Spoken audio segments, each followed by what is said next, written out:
அண்ணன் வந்த பிறகு ஆளுநர் கையெழுத்து போட மாட்டேன் சொல்லுங்க ஒரு தடவை பார்ப்போம். என்ன பண்ணுவேன்னு கேளுங்க, அண்ணன் கேளுங்க.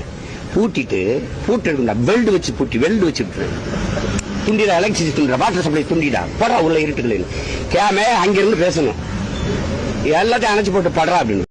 நான் தான் சொல்றேனே, இவங்க சரியாகாத பைத்தியம். எப்படியும் நம்ம அதெல்லாம் ஆக போறதில்லை. அப்புறம் எதுக்கு இந்த கட்டுக்கதைகளை எல்லாம் அவுத்து விட்டுட்டு உடனே ஒரு சீலை வச்சு பூட்டி அதுக்கு ஒரு கூட்டம் கைத்தட்டி சிரிக்கும். ஓ எங்க அண்ணன் பாத்தியா எப்படி பேசுறாருன்னு. அவரு பேசுறதெல்லாம் சுத்த பொய், அது எதுவுமே நடக்காதுன்னு தெரியும். ஏதோ ஒரு வீரமா கம்பீரமா பேசணும்னு நினைப்பு அவருக்கு, அவர் மனசுல அப்படி நினைச்சுக்கிறாரு.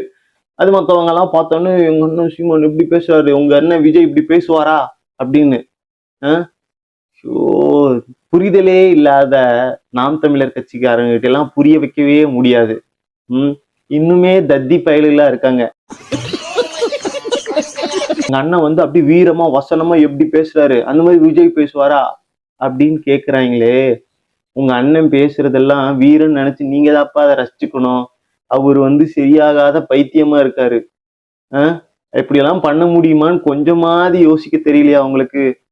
இதுல 15 வருஷமா வேற கொள்கை கோட்பாடு அப்படி இப்படின்னு சொல்லிட்டு இந்த மாதிரி எல்லாம் பேசி உங்களுக்கு எல்லாம் புரிய வைக்கவே முடிய மாட்டேங்குது. தற்கூரிங்கிறத அப்பப்போ ப்ரூவ் பண்றாங்க. நாம் தமிழர் தற்கூரி, உங்களை வச்சு திருத்தவே முடியாது. இன்னும் உங்க அண்ணன் நிறைய வீர வசனத்தை எல்லாம் பேசுவாரு, கீழே உக்காந்து கை தட்டிக்கிட்டே சிரிங்க.